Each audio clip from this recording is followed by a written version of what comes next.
وَمَن يَقْنُتْ مِنْكُنَّ لِلَّهِ وَرَسُولِهِ، اور جو تم میں فرمانبردار رہے اللہ اور رسول کی، یعنی اے نبی صلی اللہ علیہ وسلم کی ازواج، جو تم میں فرمانبردار رہے اللہ اور رسول کی، وَتَعْمَلْ صَالِحًا، اور اچھا کام کرے، نُؤْتِهَا أَجْرَهَا مَرَّتَيْنِ، ہم اسے اوروں سے دونا ثواب دیں گے۔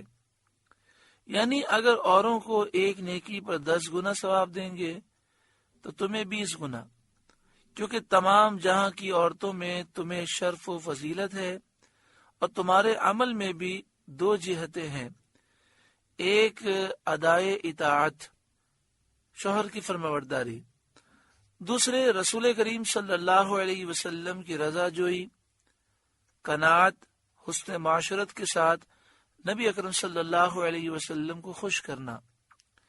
وَأَعْتَدْنَا لَهَا رِزْقًا كَرِيمًا، اور ہم نے اس کے لیے عزت کی روزی تیار کر رکھی ہے جنت میں۔ یا نساء نبی، اے نبی کی ازواج، اے نبی کی بیویوں، لستن کأحد من النساء، تم اور عورتوں کی طرح نہیں ہو، تمہارا مرتبہ سب سے زیادہ ہے اور تمہارا اجر سب سے بڑھ کر، جہاں کی عورتوں میں کوئی تمہاری ہمسر نہیں، کوئی تمہارے برابر نہیں۔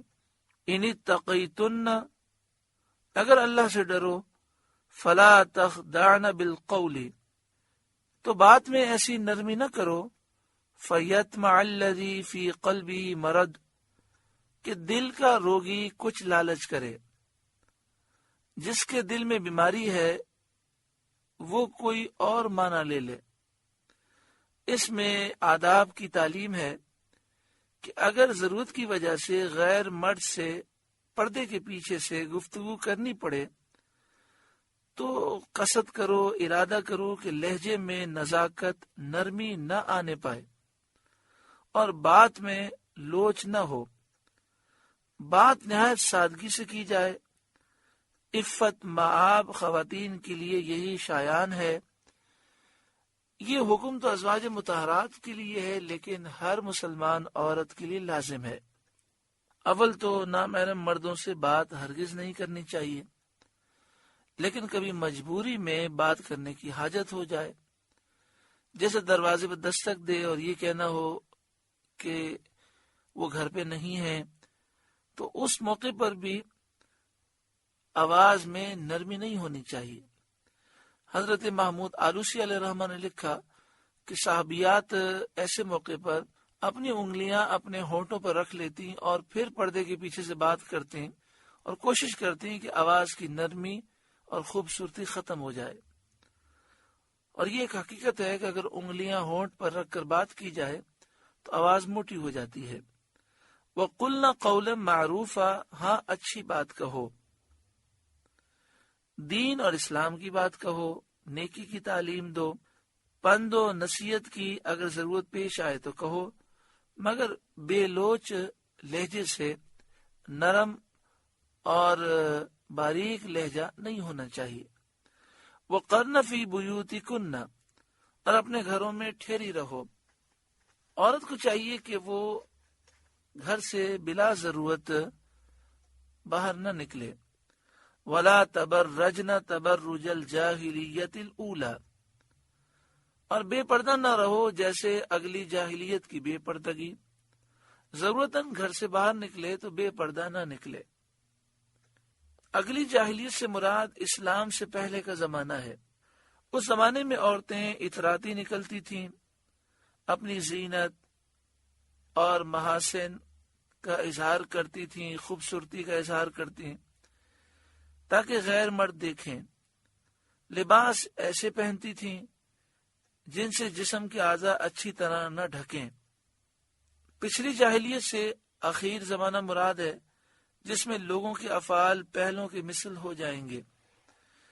یعنی آج زمانے جاہلیت واپس آتا جا رہا ہے، اور جو زمانے جاہلیت میں عورتوں کا حال تھا ایسا ہی آج عورتوں کا حال ہوتا جا رہا ہے. مسلمان عورت بے پردہ نکلے، نعوذ باللہ من ذالک، کتنی بری بات ہے.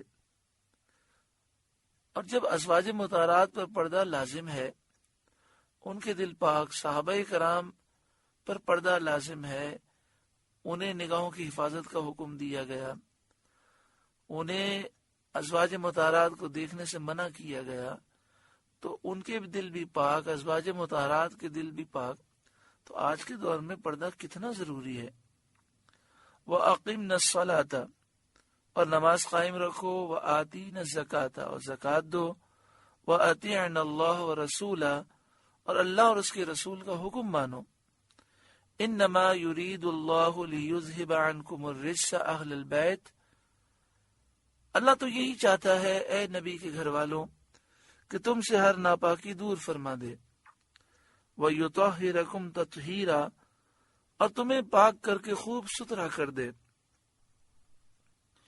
یعنی گناہوں کی نجاست سے تم آلودہ نہ ہو.